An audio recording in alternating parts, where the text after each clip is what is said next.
بسم اللہ الرحمن الرحیم اللہم صلی علی سیدنا و مولانا محمد بارک وسلم صلاۃ و سلام علیک یا رسول اللہ صلی اللہ تعالی علیہ وآلہ وسلم۔ تفسیر کے سلسلے میں سورہ بقرہ کی آیت نمبر 51، آج اس کو سمجھنے کی کوشش کرتے ہیں۔ وَإِذْ وَعَدْنَا مُوسَىٰ 40 لَيْلَةً، اور جب ہم نے موسیٰ سے 40 رات کا وعدہ فرمایا۔ ثُمَّ اتَّخَذْتُمُ الْعِجْلَ، پھر اس کے پیچھے تم نے بچھڑے کی پوجا شروع کر دی، من بعدہ، اس کے بعد، وَأَنْتُمْ ظَالِمُونَ، اور تم ظالم تھے۔ اس آیت میں اللہ تبارک و تعالی حضرت موسیٰ سے ایک وعدہ اور ایک عہد کا ذکر فرما رہا ہے۔ وہ وعدہ اور عہد کیا تھا اسے ملاحظہ کریں۔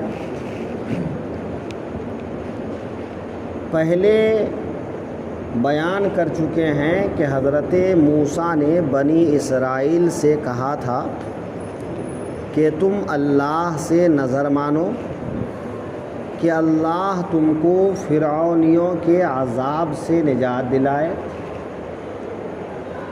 اور تم اللہ کی اطاعت کرو گے۔ بنی اسرائیلیوں نے یہ نظر مان لیا۔ اللہ تعالیٰ نے فرعون سے چھٹکارا عطا فرما دیا۔ پچھلی آیت میں یہ بیان ہو چکا ہے، جب فرعون اور اس کے لشکر ہلاک ہو گئے تو اللہ نے بنی اسرائیل کو لے کر حضرت موسیٰ کو مصر میں آباد ہونے کا حکم ارشاد فرما دیا کہ اب مصر ظالموں سے پاک ہو چکا ہے، اب آپ وہاں جائیے، اپنی قوم کے ساتھ اللہ کی عبادت کیجیے اور دین کی تبلیغ کیجیے۔ یہاں پر ایک بات عرض کریں کہ پہلے بھی بہت سی قوم پر عذاب نازل ہوا ہے، بہت سی قوم ہلاک ہوئی ہے۔ مثلا قوم عاد کا ہلاک ہونا، سمود کا ہلاک ہونا، تو اس طرح بہت سی قومیں ہلاک ہو چکی ہیں۔ نوح علیہ السلام کی قوم کا ہلاک ہونا، صالح علیہ السلام کی قوم کا ہلاک ہونا، لوط علیہ السلام کی قوم کا ہلاک ہونا، کہ جب اللہ نے اپنے پیغمبروں کو بھیجا لیکن پیغمبر تبلیغ کرتے کرتے مایوس ہو گئے کہ یہ قوم اللہ پر ایمان نہیں لائے گی، تو پیغمبر نے دعا کی اور پوری کی پوری قوم ہلاک ہو گئی، برباد ہو گئی۔ لیکن ان کی ہلاکت ان کے گاؤں اور ان کے شہر میں ہی ہوئی۔ فرعون کی ہلاکت مصر کے اندر نہیں ہوئی۔ فرعون کی ہلاکت کہاں ہوئی؟ بحر قلزم میں، دریا میں، آبادی سے باہر۔ اس کی وجہ دو بتاتے ہیں کہ پہلی وجہ تو یہ ہے کہ مصر بہت سے انبیاء اور اولیاء کی مزارات کی جگہ ہے، کہ بھئی حضرت یوسف علیہ السلام، حضرت یعقوب علیہ السلام اور ان کے بعد بہت سے انبیاء اسی مصر میں رہے، وہیں انہوں نے وفات پائی، وہیں مدفون بھی ہوئے،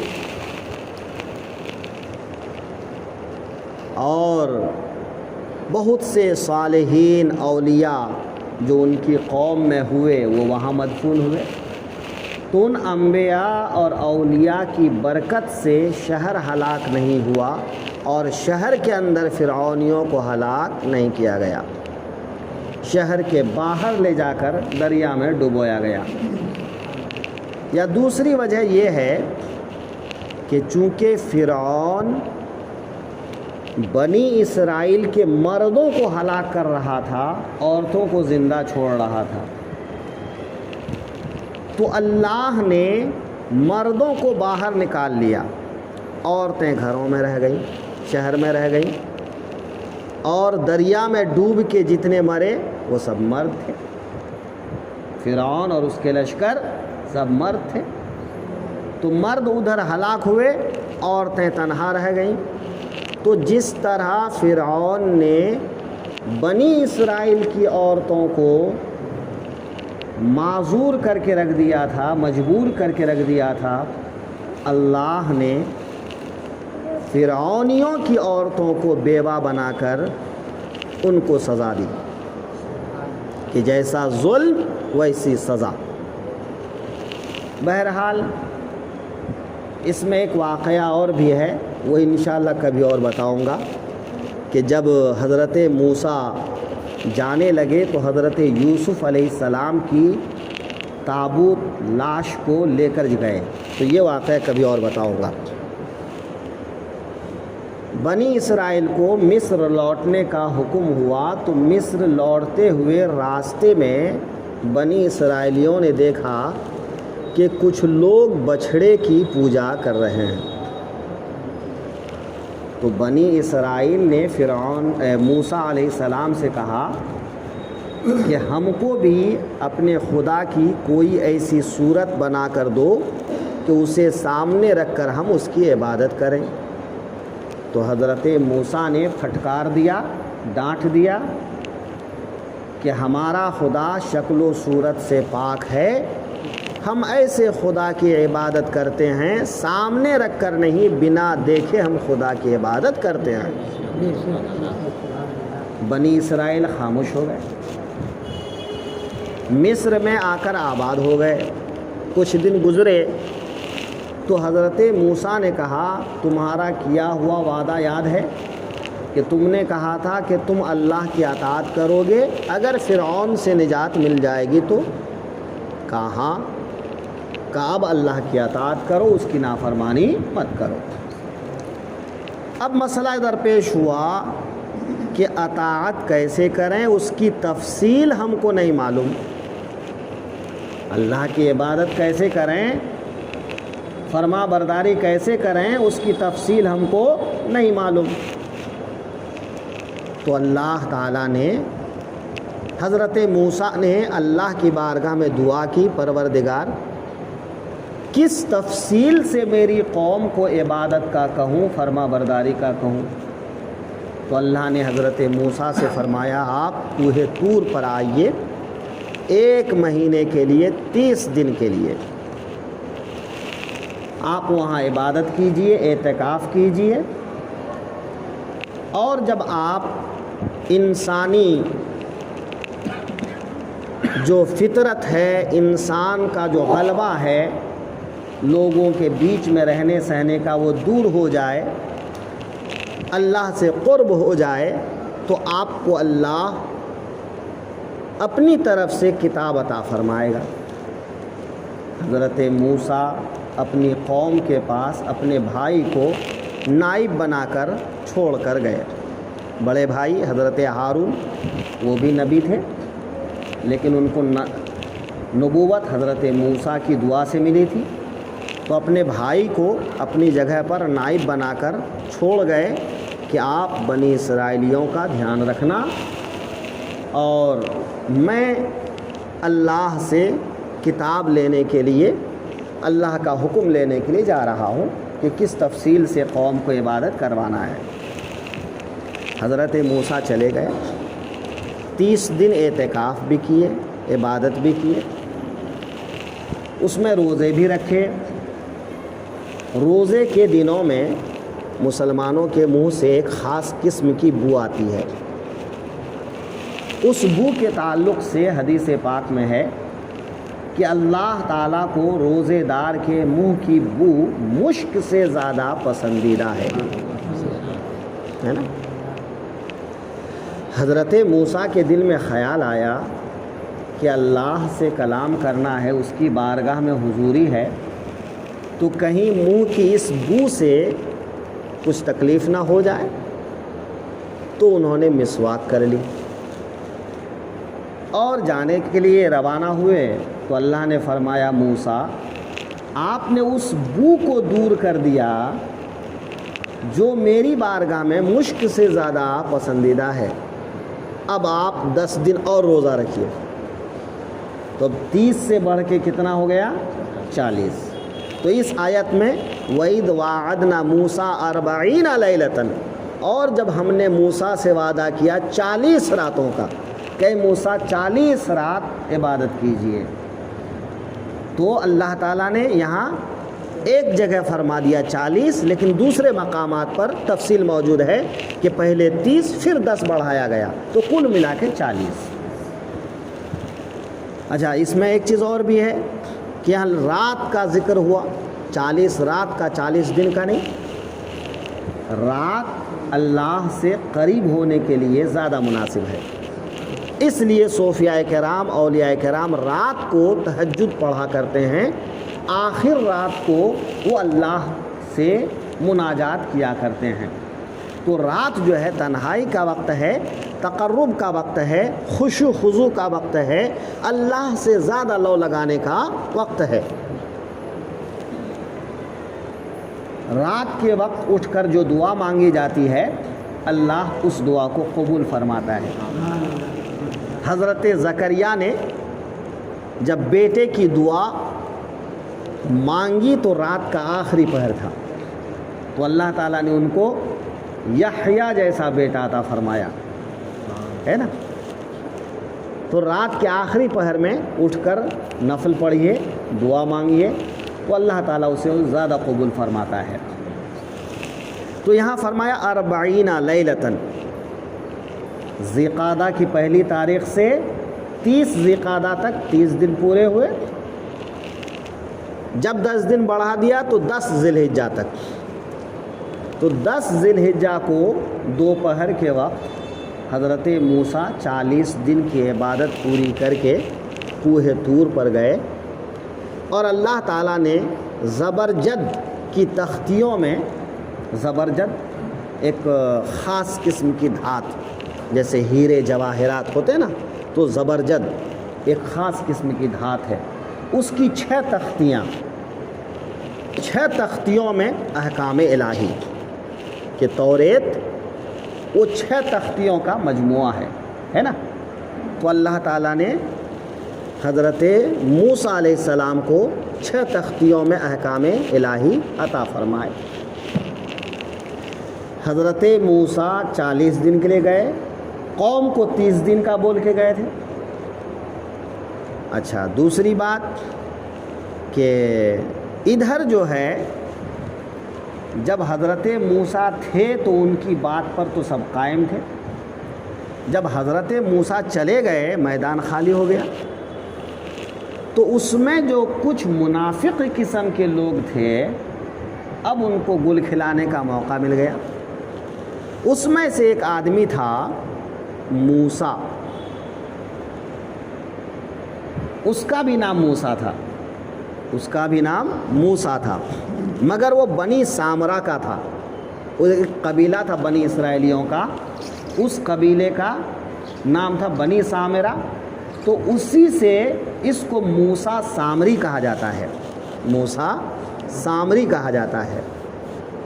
اس کے بارے میں بھی کہا گیا ہے کہ اس کی پرورش بھی جنگل میں ہوئی تھی، جیسے کہا نا کہ حضرت موسیٰ کی ابتدائی پرورش پہاڑ کی غار میں، کہ حضرت موسیٰ کی والدہ وہیں پیدا کیں اور وہیں جو ہے جا کے دودھ پلایا کرتی تھیں، اور دوسرا تو بتایا کہ موسیٰ علیہ السلام کو کیسے جو ہے فرعون کے دربار میں آئے اور کیسے پرورش پائے، تو پوری تفصیل جان چکے ہیں۔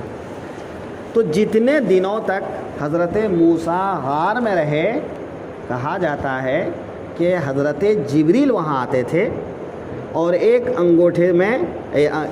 انگوٹھے اور شہادت کی انگلی جب اس کے منہ میں رکھتے تھے تو ایک میں سے دودھ اور ایک میں سے شہد نکلتا تھا اور اس سے آپ آسودہ ہو جاتے تھے۔ تو اسی طرح ابتدائی وقت گزرا۔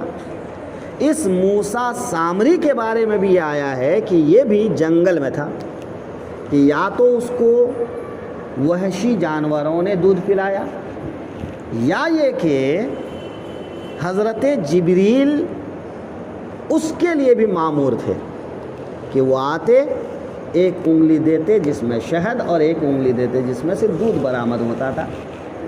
اسی طرح سے اس کی پرورش ہوئی تھی۔ وہ آتے جاتے دیکھتا تھا حضرت موسیٰ کو، تو حضرت موسیٰ کے گھوڑے کی ٹاف جہاں پڑتی تھی نا، اگر زمین خشک ہو تو وہاں ہریالی ہو جاتی تھی، گھاس اگ جاتی تھی۔ یا تو تب کی بات ہے، یا پھر پچھلے دنوں بتا چکے ہیں کہ فرعون دریا میں جانے سے رک گیا، تو حضرت جبریل ایک گھوڑی پر سوار ہو کر انسانی شکل میں آئے اور اس کی گھوڑی کے پیچھے فرعون کا گھوڑا گیا اور دریا میں چلا گیا، پورا لشکر چلا گیا۔ تو موسیٰ سامری نے دیکھا کہ جبریل علیہ السلام کی گھوڑی کا قدم جہاں پڑتا ہے اس زمین میں ہریالی آ جاتی ہے، گھاس اگاتی ہے، تو وہ سمجھ گیا کہ اس مٹی میں حیات کی تاثیر ہے، زندگی کی تاثیر ہے۔ اس نے اس مٹی کو اٹھا کے رکھ لیا، ہے نا۔ جب موسیٰ علیہ السلام قوم کو لے کر آئے اور پھر وہ چلے گئے کوہ طور پر، تو وہ موسیٰ سامری منافق تھا، زبان سے تو اطاعت کا دعویٰ کیا تھا مگر دل سے وہ اطاعت نہیں کیا تھا۔ وہ جان چکا تھا کہ لوٹتے ہوئے قوم نے حضرت موسیٰ سے ایک صورت اور شکل کی مانگ کیا تھا کہ ایسی کچھ بنا کے دو کہ ہم اسے سامنے رکھ کر عبادت کریں۔ تو اب قوم سے 30 دن کا کہہ کے گئے تھے، آنے میں 40 دن لگ گئے، تو آنے کا جو وقت تھا وہ بھی گزر گیا، میدان بھی خالی تھا۔ موسیٰ سامری نے لوگوں کو بھڑکایا کہ تمہارا موسیٰ تو مر گیا، معاذ اللہ، کہ وہ زندہ ہوتا تو آ گیا ہوتا، وہ مر کھپ کے ختم ہو گیا ہے، اب تم وہ لوٹ کے آنے والا نہیں ہے۔ اور یہ کہ وہ تم کو کیا دے گا، تمہارا جو معبود ہے وہ میں بنا کے دیتا ہوں۔ ایک بات اس میں اور رہ جاتی ہے کہ جب بنی اسرائیل مصر سے نکلے تھے تو یہ بہانہ کر کے نکلے تھے کہ ہم سالانہ عبادت کے لیے شہر کے باہر جا کر عبادت کرنا چاہتے ہیں، اور پھر اسی بہانے شہر سے باہر گئے اور راتوں رات وہاں سے نکل گئے۔ تو شہر سے جاتے ہوئے وہ فرعون نیوں کی عورتوں سے بھاری قیمتی زیورات اور کپڑے وغیرہ لے گئے تھے کہ ان کو شک نہ ہو، تو بھاری قیمتی زیورات اور کپڑے وغیرہ مانگ کر ادھار کے طور پر عاریتاً، عام طور پہ چلتا ہے ایسا، لے کے گئے تھے۔ اب وہ جب فرعونی ہلاک ہو گئے تو وہ سونے اور زیورات ان کے پاس غنیمت کے طور پر آ گیا، اور موسیٰ علیہ السلام کی قوم کے لیے مال غنیمت کھانا حلال نہیں تھا۔ تو جب موسیٰ علیہ السلام سے پوچھا کہ اس مال غنیمت کا کیا کریں، اس سونے جواہرات کا کیا کریں، کہا ایک اس گڑھا کھودو، اس کو جلا کے اس کی راکھ کو جو ہے پھینک دو۔ حضرت موسیٰ نے سب کے سونے وغیرہ لیے، ایک روایت میں یہ ہے کہ نہیں، حضرت موسیٰ نے کہا کہ اس کو جلا کر اس کی راکھ پھینک دو۔ اتنے میں حضرت موسیٰ چلے گئے، تو یہ موسیٰ سامری نے کہا وہ سب سونا مجھے لا کے دو، میں تم کو تمہارا خدا بنا کر دیتا ہوں۔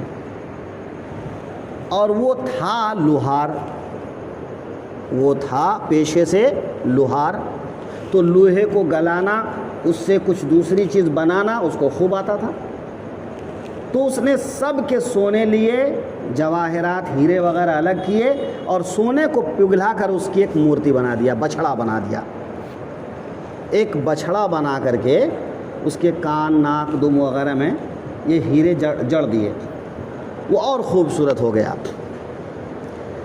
اور وہ جبریل علیہ السلام کے گھوڑے کے پیر کے نیچے کی جو مٹی لے کے رکھا تھا وہ اس بچھڑے کے منہ میں ڈال دیا، اور جب بچھڑے کے منہ میں ڈال دیا تو اب وہ بچھڑا منہ کھولنے بھی لگا، بند بھی کرنے لگا، اور بولنے بھی لگا۔ وَلَهُ خوار کا لفظ آیا ہے قرآن پاک میں کہ وہ بچھڑا بولتا بھی تھا۔ پہلے بتا چکے کہ اس میں زندگی کی تاثیر تھی، تو اب بچھڑا جو ہے بولنے لگا، ایک روایت کے مطابق وہ حرکت بھی کرتا تھا۔ اب جب بچھڑا بولنے لگا تو موسیٰ سامری نے کہا دیکھو اصل خدا تو یہ ہے، وہ تمہارے موسیٰ جو ہے خدا کو ڈھونڈنے کے لیے کوہ طور پہ گئے ہیں، لیکن خدا تو یہاں آ گیا ہے، اب اس کو پوجو۔ حضرت ہارون علیہ السلام نے لوگوں کو بہت روکا مگر نہیں مانے۔ 12,000 لوگ ان کے ساتھ میں رہے جو لوگوں کو منع کرتے رہے۔ یہ تقریباً 7 لاکھ کے اوپر لوگ تھے بنی اسرائیلی۔ اب اس میں 3 گروہ ہو گئے، کچھ نے بچھڑے کی پوجا چالو کر دیا، کچھ نے منع کیا، اور کچھ نہ تو پرستش میں رہے اور نہ منع کرنے والوں میں، وہ الگ تھلگ اپنے بیٹھے رہے۔ تو جو پوجا کیے وہ بھی عذاب کا شکار ہوئے، اور جو خاموش بیٹھے رہے وہ بھی عذاب کا شکار ہوئے، جو صرف منع کرتے رہے وہ عذاب سے محفوظ رہے۔ تو اب بچھڑے کی پرستش شروع کر دی، ایک عالی شان خیمہ سجایا، بچھڑے کو بیچ میں رکھا، اب لوگ اس کو جو ہے پوجنا چالو کر دیے۔ حضرت موسیٰ کو جب اللہ تعالیٰ نے کتاب عطا کی تو بتا دیا کہ تمہاری قوم تمہارے پیچھے بچھڑے کی پرستش کرنے لگ گئی ہے۔ غصے سے آئے اور آ کر جو ہے حضرت ہارون کی داڑھی میں ہاتھ رکھ کر ایک ہاتھ سے داڑھی اور ایک ہاتھ سے اوپر کا سر کا بال پکڑا اور پوچھا تم نے یہ کیا کیا؟ میرے پیچھے تم نے قوم کی یہ کیا حالت کر ڈالی؟ تو حضرت ہارون نے کہا میرے ماجائی بھائی، ماں کے بیٹے، میں نے قوم کو بہت سمجھانے کی کوشش کی مگر قوم میری بات نہیں مانی، میں اس میں بے قصور ہوں۔ کہ قوم نہیں مانی، میں بے قصور ہوں، میرے ساتھ زیادتی مت کیجیے۔ اب جب قوم سے پوچھا تو قوم بھی لاجواب۔ موسیٰ سامری سے پوچھا تم نے ایسا کیوں کیا؟ کہا بس میرے دل میں آیا میں نے کیا، کہ مجھے اچھا لگا میں نے کیا۔ اب اس طرح سے اللہ تعالیٰ سے حضرت موسیٰ اور حضرت ہارون نے دعا کی پروردگار اب اس کا کیا ہوگا؟ تو اللہ تعالیٰ نے فرمایا کہ اس کو سزا ملے گی، سزا کے بعد ان کی توبہ قبول کی جائے گی۔ اور سزا کیا ہوگی آگے وہ بات آ رہی ہے کہ آپس میں جنہوں نے پوجا کی ان کو جنہوں نے پوجا سے روکا وہ قتل کریں گے۔ آگے آیت میں وہی بات آ رہی ہے فَقْتُلُوا أَنفُسَكُمْ۔ تو بہرحال وہ کل کے لیے رکھتے ہیں۔ یہ موسیٰ سامری کا کیا ہوا؟ حضرت موسیٰ نے اس بچھڑے کو لیا، جلایا اور دریا میں اس کی راکھ لے جا کے پھینک دیا۔ اس میں سے کچھ جو ہے اتنے دیوانے ہو چکے تھے کہ جا کے وہ دریا کا پانی پی گئے، اور جب دریا کا پانی پی گئے جس میں راکھ ڈالے تھے تو اس کے ہونٹ کالے ہو کر پیٹ پھول گئے، یہاں تک کہ اب ان کی توبہ بھی قبول نہیں ہوئی، وہ اسی حالت میں ہلاک ہو گئے۔ باقی جو لوگ بچے تھے بچھڑے کو جلا دیا۔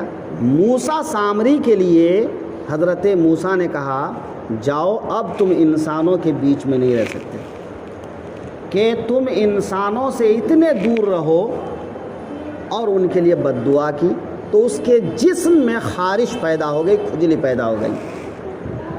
وہ جب کسی آدمی کو دیکھتا تو دور سے ہی کہتا لا مساس لا مساس لا مساس، مجھے چھونا نہیں، کہ اگر کوئی آدمی اسے چھو لیتا تو کھجلی چالو ہو جاتی۔ تو ایسا عذاب دیا گیا کہ تم لوگوں کے بیچ میں رہو گے، نہ لوگوں کو بھڑکاؤ گے، تم لوگوں کے بیچ میں ہی نہیں رہ سکتے، جنگل ہی میں رہو۔ تو اگر وہ کبھی کسی آدمی کو دیکھ لیتا تو دور سے ہی کہتا لا مساس لا مساس، اے لوگ مجھے چھونا نہیں، چھونے سے زیادہ تکلیف ہوتی ہے۔ تو حضرت موسیٰ نے اس کے لیے اس طرح سے بد دعا کی اور وہ وہاں سے بھاگا۔ رہی قوم، تو قوم نے توبہ کی۔ قتل کا واقعہ انشاءاللہ کل آئے گا۔ یہ سب کچھ بنی اسرائیل کے ساتھ ہوا، تو بنی اسرائیل کو حضور کے زمانے میں انہی باتوں کی یاد دلائی جا رہی ہے، انہی باتوں کی یاد دلائی جا رہی ہے کہ تمہارے ساتھ ہم نے کیسے کیسے احسانات کیے، لہذا تم ہمارے احسان کو مانو اور ہمارے آخری رسول پر ایمان لے آؤ۔ جب فرعون ہلاک ہوا تھا تو 10ویں محرم کا دن تھا، یہودی اسی یاد میں 10ویں محرم کو روزہ رکھا کرتے تھے۔ جب حضور مدینے میں آئے، پوچھا کہ تم یہ روزہ کیوں رکھتے ہو؟ کہا چونکہ ہم کو فرعون سے اسی دن نجات ملی تھی، ہم اس لیے اس کے شکرانے میں روزہ رکھتے ہیں۔ تو حضور نے فرمایا تم سے زیادہ ہم حقدار ہیں کہ موسیٰ علیہ السلام کے شکرانے کا روزہ ہم رکھیں۔ تو حضور نے ابتدائی زمانے میں بھی روزہ رکھے۔ بعد میں جب رمضان کا روزہ فرض ہوا تو 10ویں محرم کا روزہ، عاشورہ کا روزہ منسوخ ہو گیا، لیکن ابھی بھی اس کے سنت اور مستحب ہونے کا حکم باقی ہے، اس کی فضیلت باقی ہے۔ تو بنی اسرائیل کو جب یہ روزہ رکھتے تھے تو اس کا مطلب یہ تھا کہ وہ باتیں یاد رکھے تھے نا، تبھی نہ وہ روزہ رکھ رہے تھے۔ تو یہ باتیں ان کو یاد دلا دلا کر سمجھایا گیا کہ اے لوگوں سمجھو، تم سے وعدہ تھا کہ جب میرا آخری پیغمبر آئے گا تو تم اس پر ایمان لے آؤ گے۔ اب وہ آخری پیغمبر آ چکے ہیں تو اب ایمان لے آؤ، کتاب کو مانو، قرآن کو مانو۔ یہاں ایک بات اور رہ جاتی ہے کہ حضرت موسیٰ 6 تختیاں لے کر آئے تھے، لیکن غصے کی حالت میں تختیاں یا تو ان کے ہاتھ سے چھوٹ کے گر گئیں یا انہوں نے زمین پہ گرا دیا۔ ان میں سے جو ہے 6 یا 7 تختیاں تھیں کہ ان میں سے 6 یا 5 تختیاں جو ہیں وہ غائب ہو گئیں۔ ایک تختی بچی جو آج تورات یہودیوں میں، بنی اسرائیلیوں میں چل رہی ہے، تو وہ وہی ایک تختی ہے جس میں خاص احکامات تھے، ورنہ پوری تفصیل جس میں تھی وہ تختیاں وہاں پر غائب ہو گئی تھیں۔ تو خلاصہ یہ ہے کہ یہ سب کچھ بیان کرنے کا مقصد لوگوں کو سمجھانا کہ اے مسلمانوں، تم بنی اسرائیلیوں کی طرح ناشکرا مت بنو۔ اگر تم ناشکرا بنو گے تو تمہارے اوپر بھی عذاب آ سکتا ہے۔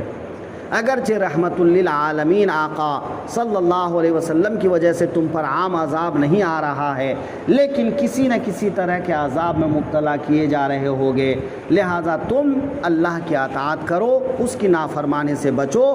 بنی اسرائیل کو اپنی نظر کے سامنے رکھو کہ ان کے ساتھ کیا گزرا، تو اگر تم نافرمانی کرو گے تو تمہارے ساتھ بھی ایسا ہو سکتا ہے۔